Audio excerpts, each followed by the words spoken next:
And that spurs Cody Rhodes and keeps him off the path because we can't just have Cody Rhodes get his rematch. Cody Rhodes has to overcome adversity. Cody Rhodes has to fall down the mountain 400 times before he can climb back up and claim his WWE Championship.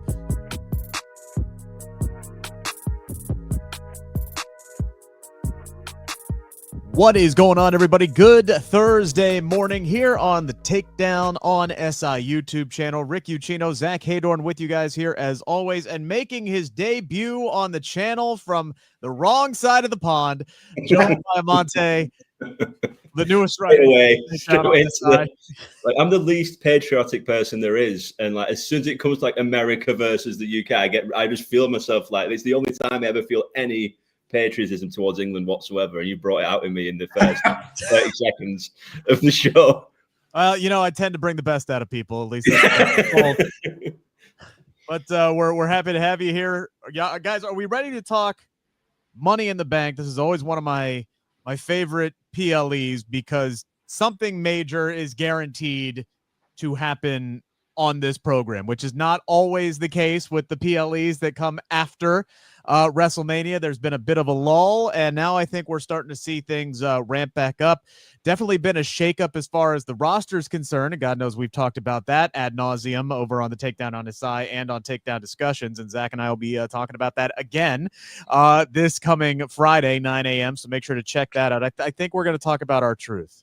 I think that might come up. I think we need to talk about R-Truth and Carlito for that matter. But let's dive in. We got 4 matches on the card. And let's start with the Women's Intercontinental Championship. Once again, on the line, it is Lyra Valkyria defending against Becky Lynch. And there is big-time stakes in this one. Air quotes around that. If Becky loses, she can no longer challenge for the IC title as long as Lyra has it. But if Becky wins, Lyra has to, wait for it, raise her hand at the end of the match. Joe, how do you see this one going down? I love these stipulations. I love the pettiness of that stipulation. I do too, actually. I'm being facetious, but yeah. Yeah, I get that. It's so good. And the match that these two had a few weeks ago at Backlash was incredible. So I'm really looking forward to this. I can't see past Becky. I feel like Lyra's had a really good run with the belt. It started off quite like slowly this reign, I think, not through no fault of her own. But she's really ramped it up with some of the title defenses she was having on TV. Excuse me. And then the stuff with Becky's been brilliant. I just think that now is the time to maybe just like cut the reign off there, give the belt to Becky, and sort of add a little bit more intrigue. So I think you can have Bayley coming back into things sooner rather than later as well. So I feel like to build to a big Lyra victory down the road some way, I think you go to Becky for this one. Yeah. So I don't want this rivalry to end, right? And I think if Lyra wins it, it's over. It's done with. There's finality there. So I would like to see Becky continue this because there's been a lot of truth in what Becky has said, where as far as like she's the best thing that ever happened to that championship. And she's right. Until Becky came along, that Women's Intercontinental title wasn't on PLEs. It wasn't being defended on major shows. Lyra Valkyria, in her first 2 months as IC champ, spent more time trying to win another title instead of defending her own. And then when Becky came around, she did win another title at WrestleMania, and then Lyra was the one that lost it. So there's a lot of truth in what Becky has been saying. Zach, how do you see this one going?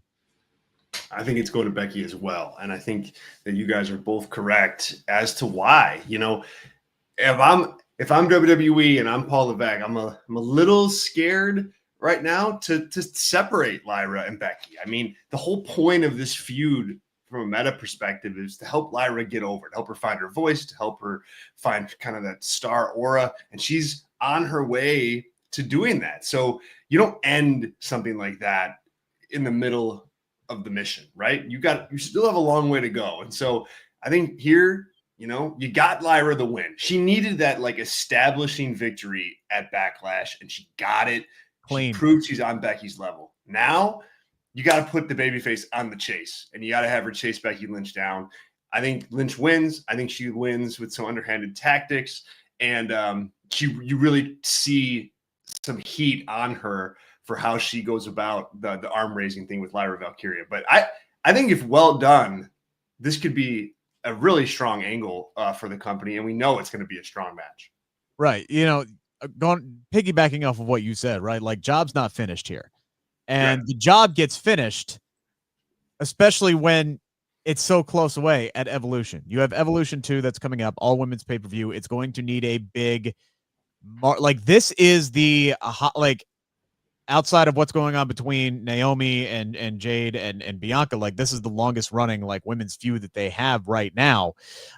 You need to carry that into Evolution. You don't want to build an entire pay-per-view off of all fresh new storylines. You want something there that people are going to have their teeth already sunk into. And then there's also the aspect of Becky's new character, where she's made the threat of, you guys thought I was this. Now I'm going to be exactly what you always said I was, and you're going to realize what it's like to finally be put down by the man. That's great. Like, she's found a new way to spin the man character and really kind of enforce that. And there's a great angle to that. She's got to win for that to be the case. So I think she does win. And to your credit, Zach, I think there's some extracurricular activities during the hand raising thing where Lyra does do it. And then Becky, just to add insult to injury, attacks Lyra afterwards, just to really rub salt in the wound. And then, and only then, do we see Bayley show back up. And we can start building toward Evolution, whether you want to make that a triple threat match, whether you want to do Becky and Bayley at Evolution for the IC title. I'd like to see Lyra continue to stay involved in there somewhere. But there is a part of me that is concerned if Lyra wins this, okay, and then what? Right? So let's say Bayley comes back and helps Lyra win to keep Becky from screwing her over. That's great. You can move on to Becky and Bayley. Awesome. Where does Lyra go from here? Does she get a challenge from a Stephanie Vaquer? Does she get a challenge from somebody else? One of the Roxanne Perez? We'll see who's left over from the Money in the Bank contract, because I think that ladder match, any of those 6 women could win. But I do worry a little bit about what happens post Becky for Lyra. So I'd like to see this continue until she is firmly, fully established. We do have the men's world heavyweight champion and the WWE champion in action, but it's tag team. It's a tag team match. Logan Paul teaming with WWE champion John Cena, world heavyweight champion Jey Uso teaming with the former WWE champion Cody Rhodes, and what is probably the table setter for your main event of SummerSlam, which is Cody Rhodes and John Cena. Joe, how do you see this one going now? I feel like Jey is getting the fall. I feel like he needs the fall over Logan in this one. I feel like you keep anything from happening between Cody and Cena with regards to Cody getting a pin back over Cena from WrestleMania or anything like that. You save that for what I imagine will probably be their rematch. I'm guessing at SummerSlam, I would imagine. I feel like Jey, just for the sake of sort of his legitimacy as world champion, needs, the defense against Logan Paul finished in a no contest at Saturday night's main event. So I think for the sake of Jey sort of seeming like a legitimate world champ, you need him to sort of get, even though this isn't a title match, I still think he should get the win over Logan there. And then maybe you build to like a feud ending thing with them at Night of Champions. But yeah, that's the way I see it going. And I think maybe there'll be some post-match shenanigans as well. But again, I'm not even sure where this is being placed on the card. So that could always tie into what we see maybe with the Money in the Bank men's ladder match. If that's already been decided ahead of this post-match, you could see something. But I'm just speculating there. But I would imagine if this is the main event, something else could happen there. But yeah, I feel like Jey gets the pin on Logan Paul here. Yeah, I have a feeling this is going to be the main event, because then that also builds the intrigue of, do we see the Money in the Bank contract holder come in and have some kind of shenanigan angle just based off of the talent alone. I would like to see the women close the show, because I think that's going to be the match of the night. No disrespect to anybody else on this card, but I could see with it being John Cena, with it being Cody Rhodes, with it being Jey Uso, and, to his credit, being Logan Paul, I could see this being the main event. Just for the sake of the conversation, though, I wanted to keep off the ladder matches until the end. Zach, how do you think this is going? This one is it's just interesting to me, like this match. You can't rule out that the event is in LA, and I wouldn't be ruling out any Rock appearances here either. I don't think it's likely, but you can't rule it out when you've got those guys in the ring together, especially with SummerSlam looming possible indications that Travis Scott might be involved in a match at that show, all is on the table here, which I think is why it's interesting. I see this a lot like Joe. I think that you definitely don't do a finish here where Cody pins John Cena. That to me that's off the table, just because you want to wait for that until the belt's on the line. But I do think that it comes down to Jay and Logan Paul. And for me, I'm going to go with Logan here with a pin over Jay as a means to get to that, to get to another match between the two. WWE likes to do you pin the champion in the tag team match, like that. You get to jump ahead in the line to get a title shot. I think it's better for the heel team to win a match like this. I'll take that. I believe me when I tell you that I hate what's about to come out of my mouth. Come on, bring it. Yeah, Logan Paul is pinning Cody Rhodes. Logan Paul is pinning Cody Rhodes to win this matchup. Yeah, and it's going to happen because I don't think the Money in the Bank briefcase holder gets involved. I think Gunther gets involved. I think Gunther is going to show up to take Jey Uso out of the equation, because let's not forget, those two are fighting for a World Heavyweight Championship 2 days after this event is over on Monday Night Raw. So I think Gunther shows up. He locks Jey Uso in the sleeper hold, pulls him out into the crowd. They run off, they go fight, whatever it is. That leaves Cody Rhodes 2-on-1 against Logan Paul and John Cena. He neutralizes John Cena with a crossroads. Looks like he's going to win. Runs into the loaded right. Logan Paul pins him. And that spurs Cody Rhodes and keeps him off the path, because we can't just have Cody Rhodes get his rematch. Cody Rhodes has to overcome adversity. Cody Rhodes has to fall down the mountain 400 times before he can climb back up and claim his WWE championship. So it's not going to just be that easy, now that I think about it, to get that rematch at SummerSlam. They might go a different road with John Cena. They might do Logan Paul and Cody Rhodes at SummerSlam. I don't know, but I see Logan Paul getting his hand raised at the end of this matchup. That's where I'm at. Yep. Yeah, it's annoyingly. Yeah, that's annoyingly that feels about right, don't it? Yeah. We got the men's Money in the Bank ladder match in what I think is, boy, okay. I just want to ask this before we get into the predictions. This is a weird field, isn't it?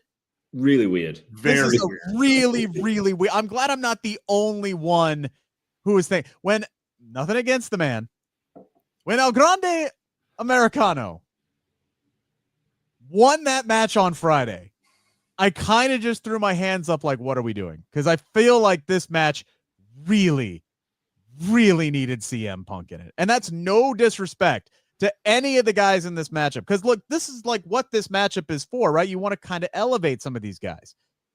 But outside, take Seth Rollins out of the equation.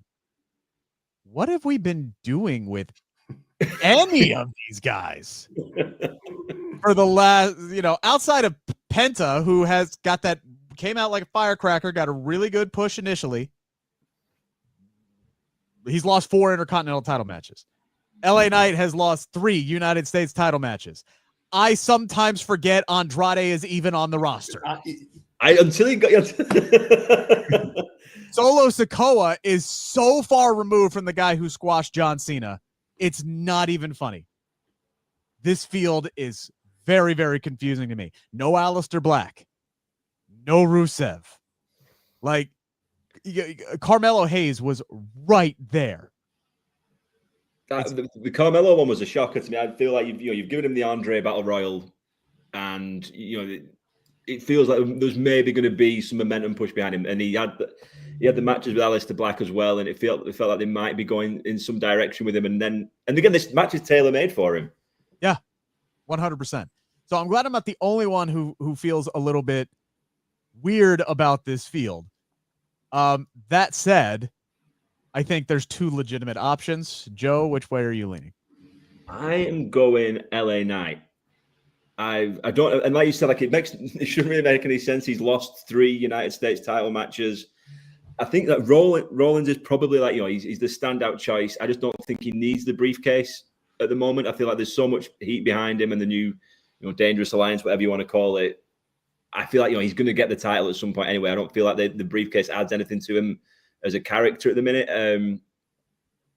Looking at the other options there, El Grande, Penta. I mean, Penta will be a good shout, but again, I feel like maybe the IC title is maybe more where they're going to fit him in for the rest of the year. Although I would love to see him strutting around with that briefcase, doing the little walk with it on the end of his hand. I mean, do a little flame job on the outside of it. Yeah. I mean, that alone, even if he just lost the cash in, just to have that would be great. But yeah, LA Knight, I feel like it's just this chance now where if they don't go with it now, maybe this is when, as a face, he starts to sort of nosedive a little bit in terms of people's general interest in him. I think you've probably got the last opportunity to make him, not that he's not been a major babyface already, but I feel like he's come off these US title reigns. He's lost to Jacob at WrestleMania. I feel like there's just still enough heat there with him as a face where you could put the briefcase on him and it would really mean something and give him that last sort of boost. Whether he ends up cashing in and winning, I don't know, but I feel like that's my guy I feel like I'm going with. Andrade, I feel like, has been put in there just to tie in with the AAA stuff that's going on ahead of this and the fact that they're in LA and it's, that sort of market where there's I think you're even overthinking that. I think they're just I think they're just throwing him a bone. They're just like, we haven't done dick with you. Like, here, fine. All right, you're in Money in the Bank. Go throw yourself off a ladder. Like that was genuinely the most shocking, like even more than El Grande Americano. That was the most shocking because the second, who was the guy who got taken out of that matchup? It was him, Carmelo, and somebody anyway. But the second it got down to him and Carmelo, I'm like, oh, clearly. Oh, it was Jacob Fatu. The second that Jacob Fatu was out of the equation, I'm like, clearly they're going to put Carmelo in this. And then Andrade won, and I'm just like, what? Okay, excuse me while I rewrite my results piece for the takedown on SI from scratch. But it's the risks we take with pre-writing stories. Just ask John Alba all about that. But yeah, man, you kind of stole my thunder there a little bit, Joe, because I wasn't anticipating anybody else picking. We can go again. No, right. Because to your point, this feels like a now or never situation for LA Knight. You have removed him almost completely entirely from the United States title picture. He lost it to Jacob at WrestleMania 41 in what I thought honestly was his best match that he's had. Period. End of story. Those two have really strong chemistry together. You had another opportunity for him to win it at Backlash. It did not happen. You screwed him out of it again. And every single time that something negative happens to this guy, he gets saddled with a terrible gimmick by Vince McMahon. He survived it. He goes an entire year without winning anything of substance. He survived it. He gets squashed by The Fiend, RIP, at Royal Rumble in a match that all of his offense basically got cut out of. He survived it. And he is still massively over. One of the top level reactionary baby faces that the company has, right up there with Cody Rhodes and Jey Uso. When his music hits, the pop is phenomenal. Still, is he as hot as he once was, say, when he was teaming with John Cena in Indianapolis a couple years ago? No, not yet. But you could heat him right back up with a briefcase win. And I feel like if they don't do it now, it's never going to happen. And Seth Rollins just seems like with this field that they have set up, such the obvious choice. To me, it's obvious they're going with another direction. And LA Knight is the only guy, to me, that makes sense. So I'm picking LA Knight. Zach, where are you going? I'm going Seth. Guys, I'm going boring. I'm lucky we're not in the same room, so you guys can't throw anything at me. Here's the thing. I think it's a weird lineup because it's so obvious that it's going to be Seth. Like, I think you don't put Punk in there. You don't put Carmelo in there. You don't put some of these other guys that potentially in there because the booking definitively calls for Seth to win, and therefore he will. Like, this to me is like, it exists the way it exists so Seth can win. And frankly, I don't think that that's a bad call. It's a boring call. It's a obvious choice. It's a predictable move. But, Seth's the biggest star on Raw right now. he's a big focus of the show on a regular basis. I think there's heat in him cashing in on a prone Jey Uso who just defeated Gunther for the world title on Monday Night Raw, June 9th. Like, I just don't know that it doesn't exist to get Seth this world championship. So I'm putting the chips behind Seth Rollins. He needs the title if he's going to continue to be a like this big of a player on Monday nights. And I think this is his avenue to it.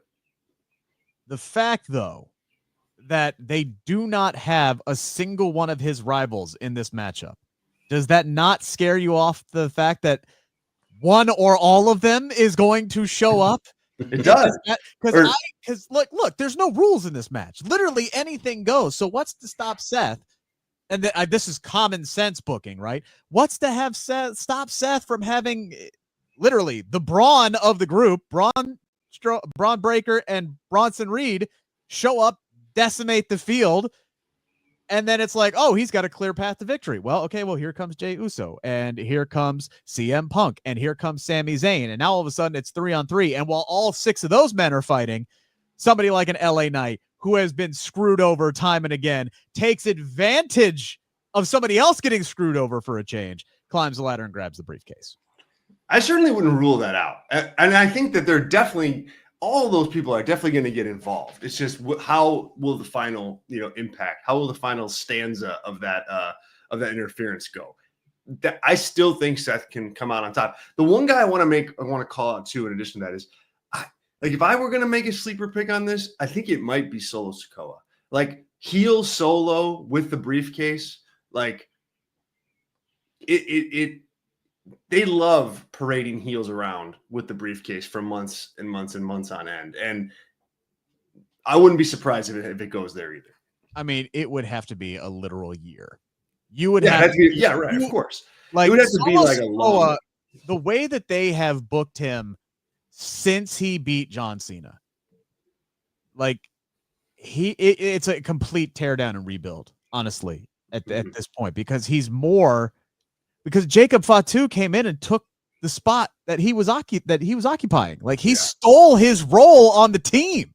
Jacob Fatu did. He's now the big, scary muscle guy. And it's just like, oh, here's tiny little insecure Solo Sikoa, who doesn't want, the guy he brought in to usurp him. Guess what, Haas? It's already happened.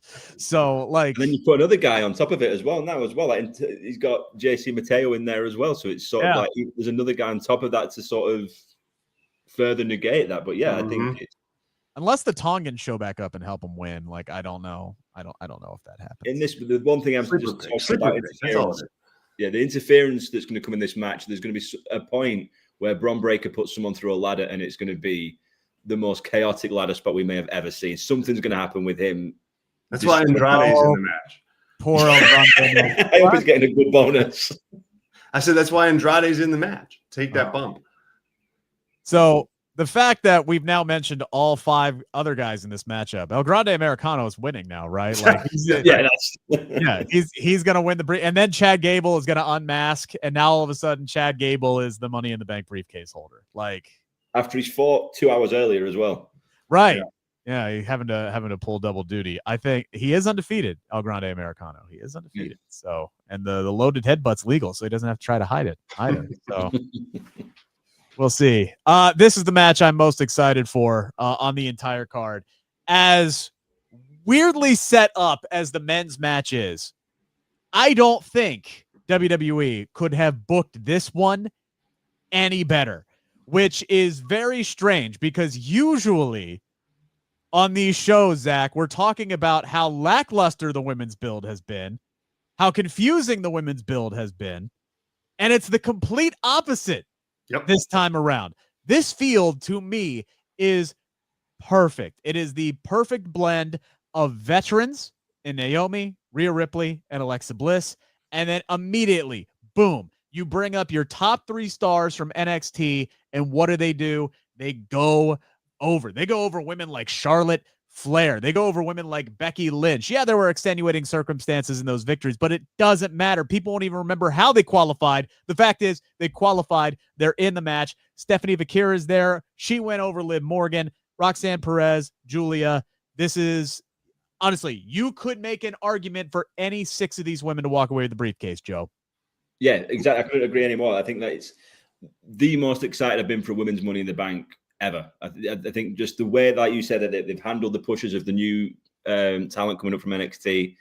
I'm trying to put my prediction together for this. I think I've had all 6 in my head at some point, making an argument for all 6, because none of them would be like a bad pick. Even Rhea, who has been around the world title a lot, and you can maybe use a little break from it and do something. You're not going to complain if Rhea Ripley wins this thing. But again, you can strap the rocket to Stephanie, you can put it on Julia. Makes total sense. Alexa as like a complete chaos sort of pick with the Wyatts becoming involved. And she's not been around the world title scene in such a long time either. I am going to go for Naomi, though. I think Naomi is my pick. I think she needs that big win after this heel turn. She's not yet had it. She lost to Jade at WrestleMania. And she's just done such great character work. Everything that she's done. And if she doesn't win, it doesn't matter. But if she got the briefcase, it would boost her even more than she currently is and make us even more of like this captivating character that she's become over the last few months. I feel like it really adds so much more to her. And a heel Naomi with the world title, and with the likes of Jade and Bianca chasing it, would be such a lot of fun to watch. I can't disagree with that. I think, and I've said that. I said this, I think, on Takedown discussions when we were talking about potential candidates before they even announced the qualifying matches. I mentioned Naomi and just like thought immediately like hot shot her the title via the Money in the Bank cash in, because this character work that she's doing, her as a heel, having that heel run as a champion with a babyface Tiffany and a babyface Jade and a babyface Bianca and even Charlotte and Alexa chasing her. And now you throw Julia into the equation as well. That's a white hot women's division over on Friday Night SmackDown. Zach, what direction are you going? I love the Naomi pick, so I'll just say that outright. But I'm going to go with Roxanne Perez. Okay. And to me, like, you got to put some like actual, like real booking juice behind some of these new women, and you can't do it all at once with all of them. So you got to pick and choose your spots. Rhea, and like Rhea's going to have an Avenue 2 championship matches whenever she wants them. She's a big star. Even Naomi, as a heel, I think, she's got the stuff going on with Jade. She's going to have stuff with, Bianca potentially. Like, she's got other things to keep her occupied. Alexa, is kind of a gimmick that lives almost outside the bounds of the women's division sometimes. So doesn't really need, the briefcase in order to make her whole. But somebody like Roxanne Perez, this is the Money in the Bank is a shtick that she can lean on for months on end until it's time for her to get into that position. And it's a big like credibility definer as far as a victory goes, that tells your audience like, hey, this woman's a big deal. Pay attention to her. She's a big star. And I think you can make the same argument for Vaquer and for Julia, but Roxanne is becoming like that kind of a heel on Raw, where like being pesky with the briefcase, I think, is something that she can pull off on a week-to-week basis. So I think it's going to be her, and I think we're going to see her hold that briefcase for quite some time before the cash-in, and they'll use that cash-in to kind of crown Perez as a champion-level star on the main roster. Don't hate that pick either. Just analyzing, the booking of this and looking at the characters.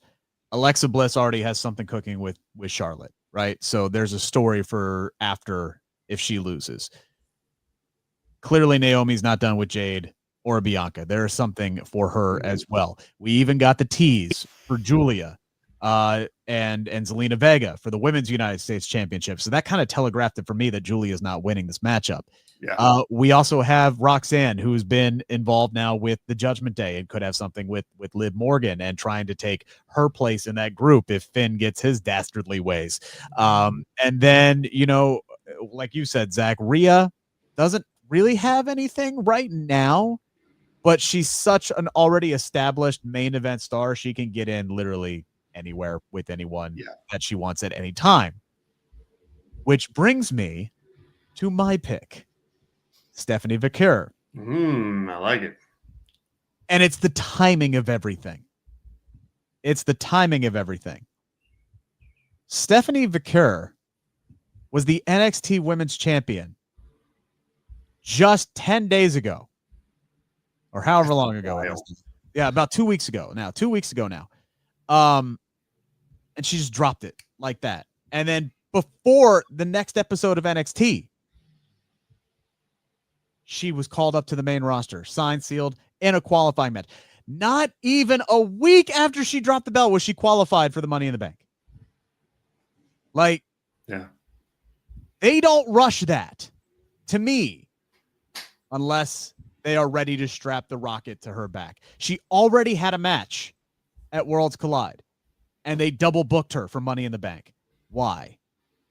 I get she's a big star. I like it. But why double book her? That's just me putting my detective hat on. You didn't need to take the title off of her when you did. You didn't need to rush her up to the main roster within a week, and you didn't need to make her qualify for Money in the Bank. You could have put Liv Morgan in there. You could have put a myriad of other people in there. The fact that they put Stephanie Vaquer in this matchup, to me, signifies that she's winning. The way that she did it, which is interesting because if you look at the betting odds, she is 6th out of 6th. I would put money on that. I am going to hammer that if I was a betting man, which I am. I am going to hammer that. And Stephanie Vaquer wins the Money in the Bank ladder match. I like that pick. And I'm all for occasionally. You can't do it with every NXT call-up, men or women, but I'm all for choosing somebody that you're going to go with and just put it in bright lights. This is a huge, huge star. And if you give Vaquer a win like that, I think it's even a little different than Roxanne because Roxanne is a heel. She can be slimy about the Money in the Bank. Vaquer probably wouldn't be. So I do like that pick. I do like that pick, Rick. And think about this, guys. When she showed up on Monday, can you remember the last NXT call-up to get that kind of a reaction in Tulsa, Oklahoma, of all places, to get that kind of a reaction, their first official night on the show? Because she did the Raw after Mania, and obviously that's going to be a big reaction anyway. But like you said, to do it in Tulsa, and it's still getting that same superstar pop was incredible. Yeah, it was. And to your point as well about you saying they could have kept that title on in NXT until Evolution. Yeah. And then call up. You're already bringing up Julia. You're already bringing up Roxanne. So you're already making call-ups anyway. You can do another one in a couple of months. You don't need to rush her through. So yeah, I really like that pick, and I think your reasoning, your investigative work there that you put in, I think is really. I think that it makes a lot of sense, and I would like to see her if she was to win. I think she would do the whole she would tell the champion when she's cashing in. Oh yeah, the Rob. I love that. I think more baby faces should do that. So yeah I love that. It makes more sense, doesn't it? It's always been a bit of a bugbear with me. When Rob Van Dam said, "I'm cashing in at one night stand," great. That's what I loved that. And when a babyface sort of takes advantage of a heel to win in 5 seconds, I sort of always feel like, that's not got the big heroic feel behind it. I feel like Stephanie Vaquer, I think the way they've built her, she would do that, and you've got a bit of time to build towards a major match for her as well, which I think really suits her character. I mean, look, if Stephanie won the briefcase and then said, "Hey, look, I'm cashing in on you, and I'm doing it at Evolution," huge. Stephanie Vaquer and Io Sky is a main event match at Evolution. Huge. No doubt about that. No doubt about that. Now I've talked myself into it. Now I'm going to be disappointed, man. Now I'm going to be severely disappointed. I'm not going to, honestly. I don't care how this match ends. To me, now I've been wrong before, and I'm not doing this as a challenge to WWE. I don't think that they can ruin this match for me. I don't think there's anything. I don't think there's anything that could happen in this matchup, and I really don't want to eat this crow. That would leave me disappointed because again, any of the 6 win, I'm a happy guy. Yeah. I want Alexa to win because it's been so long since she's been in the world title picture. I'd love to see her get back to that point, but. Yeah, man. I'm going with Stephanie. I think they got the rocket strapped to her back, and I think she knows it too. and she is performing with such confidence right now. We appreciate everybody who tuned in to the show. Look at that, 30 minutes on 4 matches. That might be a record. Zach and I will be back Friday morning, 9 a.m. For Takedown discussions. Make sure to check in and tune in for that. We also got a conversation, John Alba with Trick Williams, that is dropping ahead of his next TNA world title defense. That's still weird to say. What a strange wrestling world we live in right now, where we have a WWE superstar who is the TNA world champion defending against TNA talent on WWE shows. Okay, whatever. I think I got all that correct. Anywho, like, subscribe, follow, do all of that good stuff. Turn on the notifications so you don't miss any of our great content. We always appreciate the support. Joe, thank you for making your debut. We will happily have you back anytime soon, regardless what side of the pond you're on. Take care, everybody. Enjoy Money in the Bank, and we'll talk at you again next time.